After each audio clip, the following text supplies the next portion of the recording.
we are at the Rethink Podcast Studio. It's been a minute. I've Gathered heard. together all at once. Been a month. Yeah. Has it? I've had people like ask me, "Are we still doing it?" Like 2 people? More than that. 3? Mm-hmm. And we're getting ready to talk about God not giving up on us from using Genesis, story of Jacob. Well, we started actually. We've done 1 week. How'd you feel about that? It was long. The sermon? Yeah, Matt went forever. I heard he preached 3 sermons. He did. It's true. It was like 3 in 1. The best thing he said in the entire message. Let's pray. The best thing he said was, sin will take you further and go and cost you more than you thought you'd have to pay. That's Where'd you Dr. get that from? Dr. Jeff Michael. Where'd I get that from? Yeah. That's mine. I mean, he's been saying it for so many years. It's definitely his. But the best part was when I said There's that. no way it's original, though. It sounds stupid. That's pretty smooth. It is. Possession is 9/10 of the law. He's got And it. yeah, until someone calls the copyright on it. How'd that happen?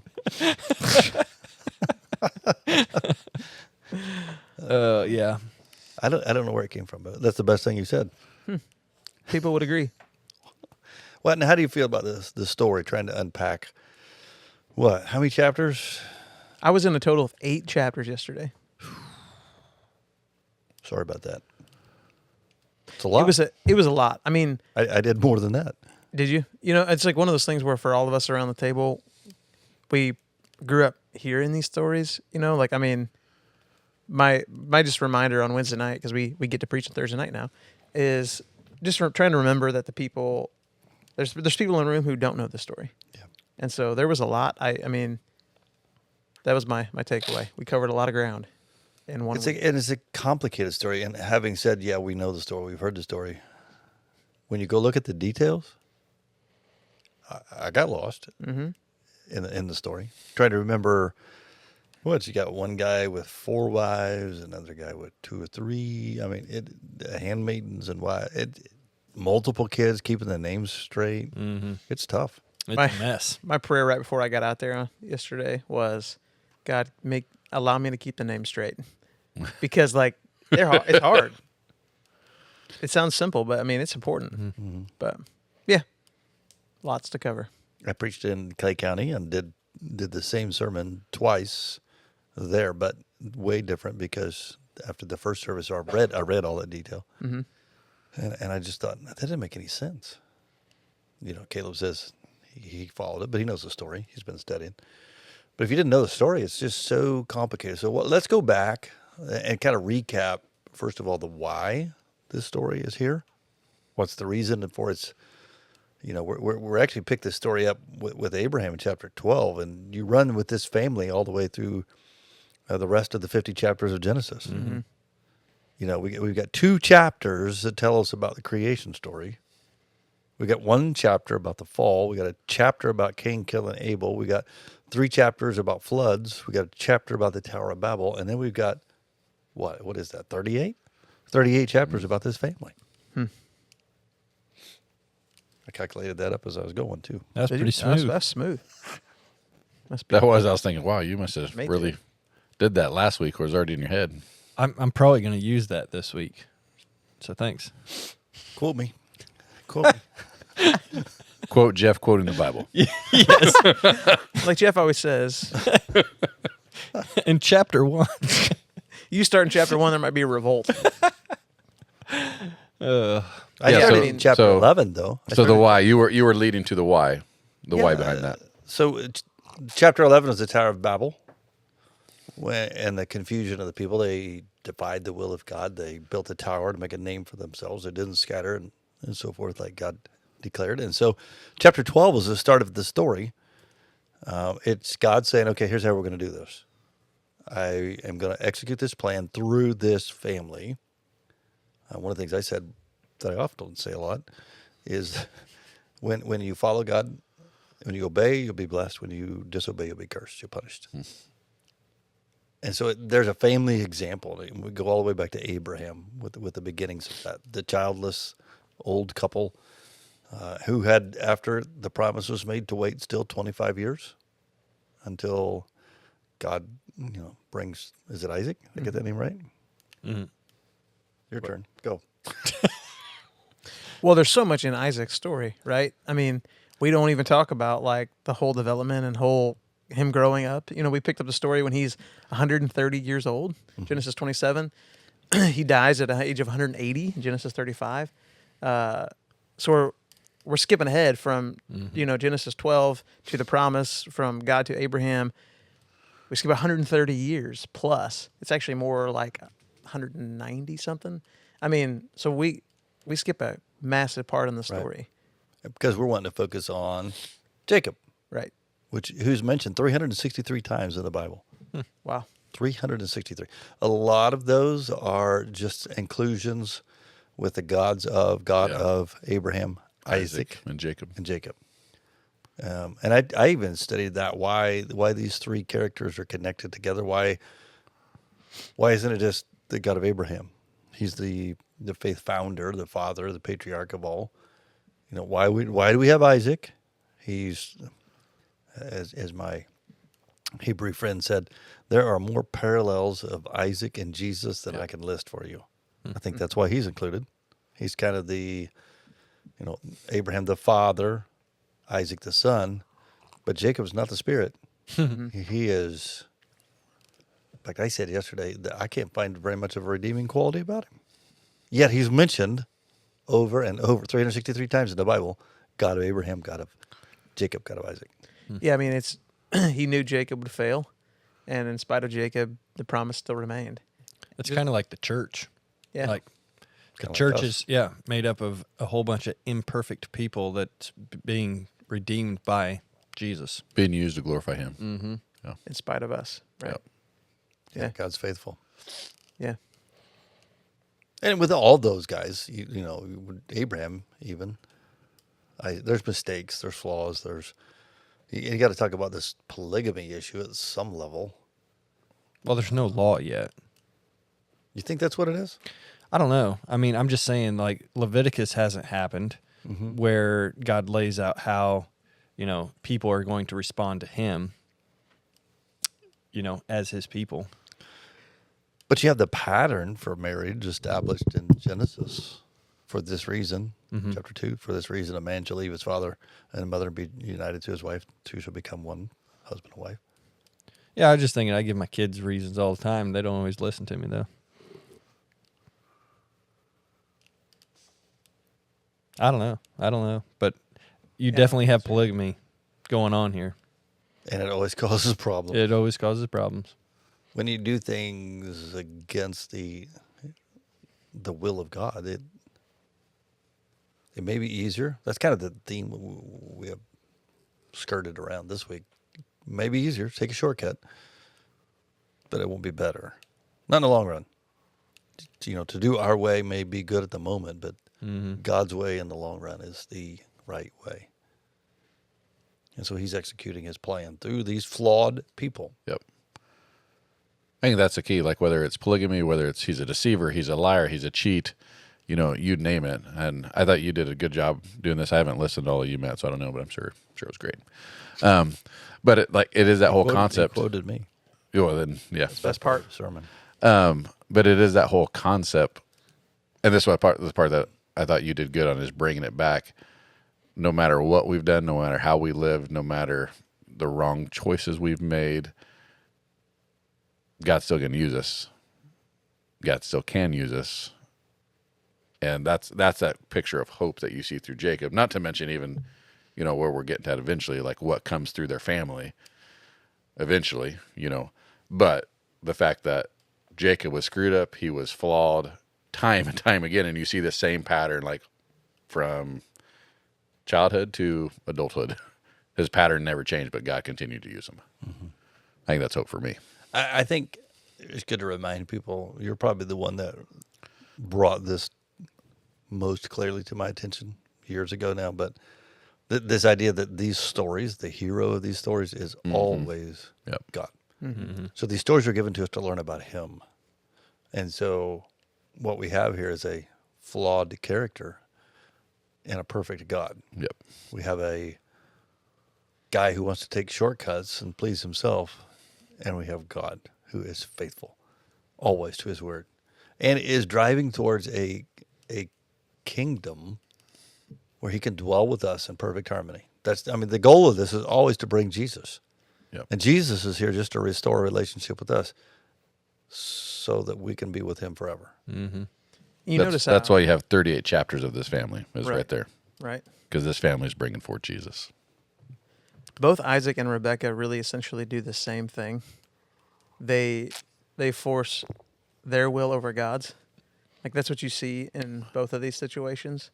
You know, you've got, you know, I think it's chapter 25. Isaac loved Esau, Rebecca loved Jacob.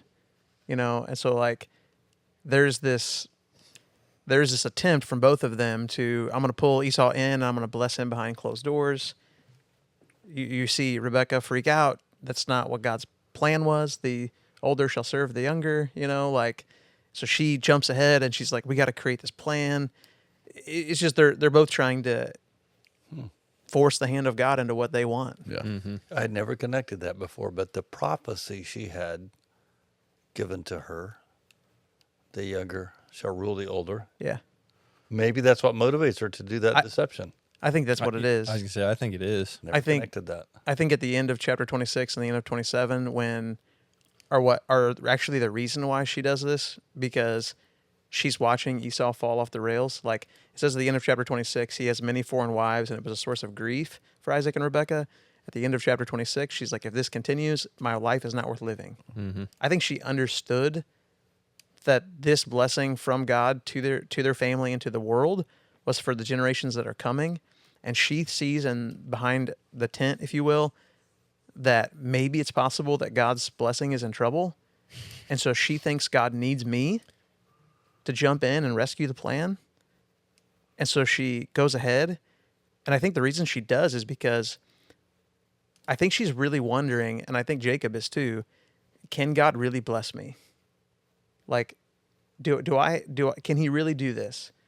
Well, what's he do? He goes and he puts on the skin and he serves the meal. He lies to his own dad because he doesn't trust in God's plan. Like he knew, I think, where this was all headed. He just didn't trust God's timing. So here's an important thing if you're listening to this podcast to point out. There's two ways to read this. Well, there's more than two, but there's two ways to read this text. And I think I missed that connection piece because I wasn't looking at this from the sovereign story, the gospel story. It's a good point. Yeah. You read this through the gospel lens, and that's the conclusion. I was familiar with this story because it's a Bible story, right? You hear this as a kid, you grow up and you miss some of the details. I don't remember anybody ever telling me about Dinah and the consequences of the defilement in her life. Nobody ever told me. Everybody skips that. Chapter 34, if you're curious, but it was viewed as a story, and so the big highlight was this bad parenting, right? So you hear the sermon on how to be a good parent. Don't show favoritism. Rachel and Jacob, really, Yeah. and Isaac was Esau, and how bad that is to be a favoritism showing parent. That's not the story. No. So there's the difference. And if you're not careful, that reading through moralizing eyes, Bible truth can be, you miss the story. The story here is God has a covenant with Abraham that he's going to fulfill through this family. And that prophecy does connect. That's a big insight. I think in how we read. another thing we tend to do is we always look through the lens of, so things have been revealed to us. So the 10 Commandments come after this. We have the Sermon on the Mount, Beatitudes, all this stuff. We're viewing this through a post-resurrected, post-gospel, post-law viewpoint as well. There's very little outside of God's, interaction with a person through a dream or, really that's primarily it at this point is dreams. And so it is different because like we know we shouldn't steal, we shouldn't lie, we shouldn't, like some of these things were built into us, I think, the way God's created us, but there's not this defined of how we are going to do this or not do this at this point in this story. We're always reading these backwards. Yeah. And so we have the privilege of knowing, don't do that, because God says don't do that. But there's not this like set pattern of how they're supposed to relate to God up until this point. And they're learning. I think that's a big picture in this too. They are learning to trust God in the midst of this, because our human nature always jumps to self-preservation, and God is working this out in them. This is not how you're going to be the people I've called you to. The key is she has done what we all do. Like, she has forgotten that God's been faithful from generation to generation. And so it's exactly what you're talking about. Like, she's trying to figure out what this relationship's going to look like, but she's looking at it from the here and now. From her perspective. Her perspective. Human, yeah. Not looking in the rearview mirror going, hey, Genesis 12, like, God's been faithful for a really long time, and he's got a plan. So how many years from the time you're going to have these twins until this point in the story? I don't remember that. From the deception, from when he took the birthright. Is that what we're talking about? Right. I don't know if Teenagers, 15, 20 years maybe? I think longer than that. Could be longer than that. Mm-hmm. But in that, here's, I'm just thinking about what you just said. The reality of it is all she has is a prophetic vision while she's carrying babies. And the message is about they're wrestling about in her womb. Hey, first of all, shock story, you're going to have two. Okay, you're going to have two. And the younger is going to rule the older. None of that made sense. Right. And so she's trying to figure that out with nothing to build it on. Mm-hmm. And the So same historically, nothing to build it on. Right. And that's why, like, for us, when we read about Jacob, like, I'll admit, I was a little hard on Jacob when I read this first, and going, oh yeah, he doesn't know where this is all headed. Like, he doesn't know he's going to have these sons and they're going to become the tribes, and like, he doesn't know the end of the story. I do. Did you say that Isaac was 130 when he gave the He's blessing? 130 chapter 20. He was 60 when they were born, so 70 years. 70. Mm-hmm. The boys are 70 years old. She has one. Oh, I did read that. Yeah. When she went to get a sonogram, the technician told her there's two in there. Yeah. So 70 years before that. So 70 years have gone by. We do the same thing. Let's go. We go 7 days and we forget God's Absolutely. faithfulness. We go to the So- gospel stories and we read about, Jesus was there doing all these miracles and they missed the fact that he's the Messiah. Well, they're living it. Mm-hmm. They've been anticipating a Messiah, but not like him. So it's so easy to see from, if we can get out of today's viewpoint, knowing the end of the story, Mm-hmm. and look at how it's easy to see how they struggled. Totally.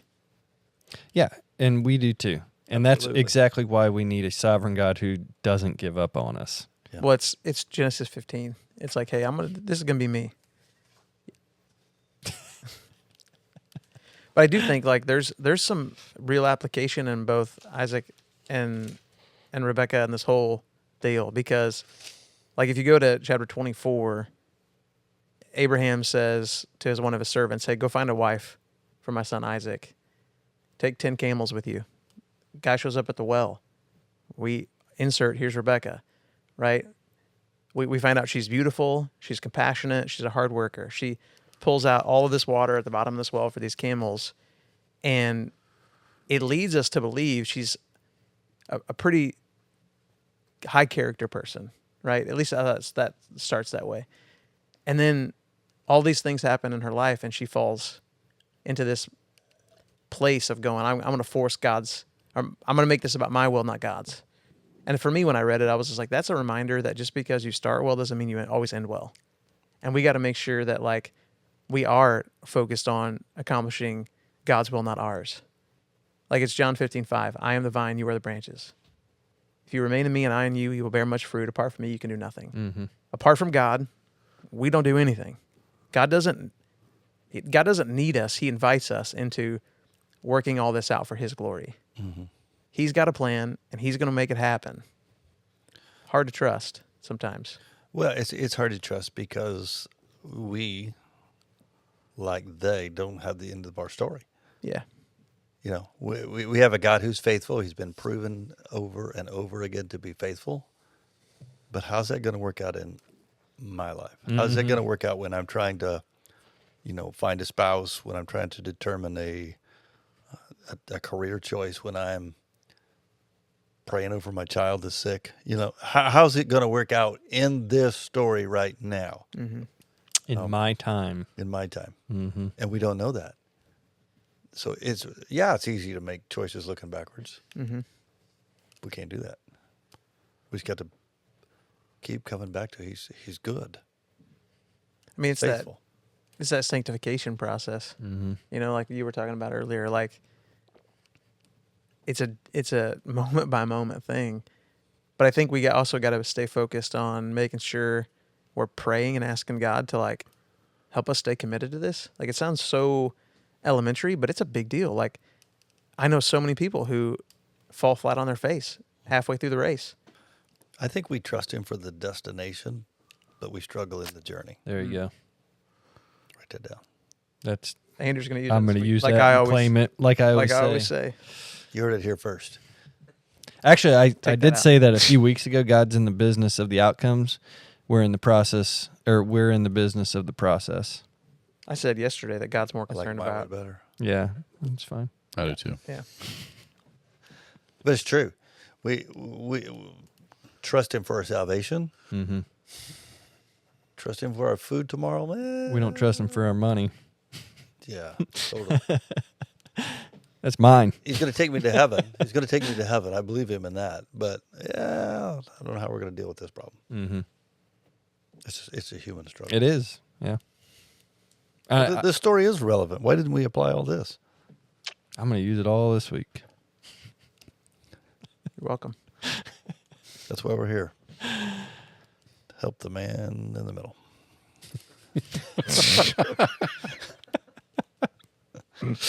Closing thoughts on Jacob. We're probably going to do this again when we wrap it up. We got 4 weeks of this. Stefan is questioning how many weeks we are doing it. He was doing the numbers over there. How many is it?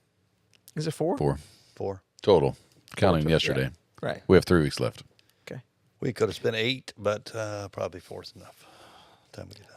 According to Matt's time yesterday, he could have had 3 weeks just in one sermon. So Give the people what they want, you know? Wait. That'll work. I don't think we want to do that. It means none of us will be able to go 40 minutes. I'm not going to say anything for a while. I haven't had a short one for a while. Yeah, you were. How long was that in Clayton? You were right on time yesterday. You did 30? Say that again. You were right on time yesterday. Here's what's shocking. So second service, when I noticed that you weren't even using notes and you were just talking, you know how many seconds were on the clock left when you prayed? It's perfect, wasn't it? 9 seconds on the clock left. Oh, came up. And I was like, how in the world did He's he like, do dear that? God, we love you. Amen. Oh, no. I was kind of looking up because I was trying to count down so that I synced up amen and 0 that I missed. See, I took a different approach. I walked back to Stefan at the end of second service and I said, I just want you to know this is your fault. the timer was not on. There's no timer. Oh. So I had no idea how long and it just I'd kept gone. going and going. So, Was the timer broke? It was. He went so long he broke it. no, he didn't start He it. broke the clock. It said 1 minute and 47 seconds minus, and I was like, nah, I've only been going for 10 minutes. There's no way. So, in Yeah, my we're gonna mind, need that fixed. Yeah. So Well, I heard that when you wrapped it up, people called for an encore. No, me- they give actually me threw more? threw some stones. Give me more. Through some- I don't know. In third service, people were like mass exiting right after the sermon. Yeah, I they mean, had places to get to. right where they came what they wanted to get, and then they were like How long did you go? 40. 1:42. wow. I'm going to remember went that 40. because you give me a hard time a lot. He does. He has no room It is noted. to pressure anyone anymore. I agree with you. Noted. I looked at that entire thing. I think you're going, preparing too much. I think maybe, but it brings me. You just need to relax and let the Spirit lead you. See that that terrifies me. Like, Me too. I just tell myself, you know, when I'm really down on myself, then I hear that you go 30 minutes without notes, that you've been doing this for 30 years. So I go 30 minutes without notes, but doesn't mean you said anything. So, what's that sports analogy when you have inside information? Is it inside information? Inside betting? No. No. I'm losing it now. cut that out. Oh, that was terrible. That in. That's hilarious. That's outtakes. No, it's not. Oh, Anyways, Terrible. you guys ready to be serious? Yeah. no. I was just going to give our Rethink podcast, those that actually are committed, that watch, some inside information that might get me fired. No, I'm pretty sure what I just said Oh, yeah. is going to get. Do you hear what So, Matt said? so yesterday morning, FanDuel. we have our worship planning meeting at Clay like we always do. Many You do of you your- are, oh, yeah. are part of that. You know, we're really giving the band cues on, you know, when we're going to wrap up, when to come in. And I remember, I think it was Eric or Jason asked Jeff, hey, what's the wrap up looking like? And do you remember your words? He's like, I don't really know. We'll just see when I get there. We'll see when I get. And then we get to second service and literally no notes, and he just nails it. So, and it was really funny. So All right. I Thanks thought for- it was good. But no, the final thoughts. Jeff was asking about final thoughts. It, Oh. it still goes all back to God. So 38 chapters of why. 38 chapters because this is the family that God is bringing the Messiah, the Christ, the Son of the living God through. Yeah. That's why we're looking at this. I'm done now. Thanks for joining us. Thanks, Caleb.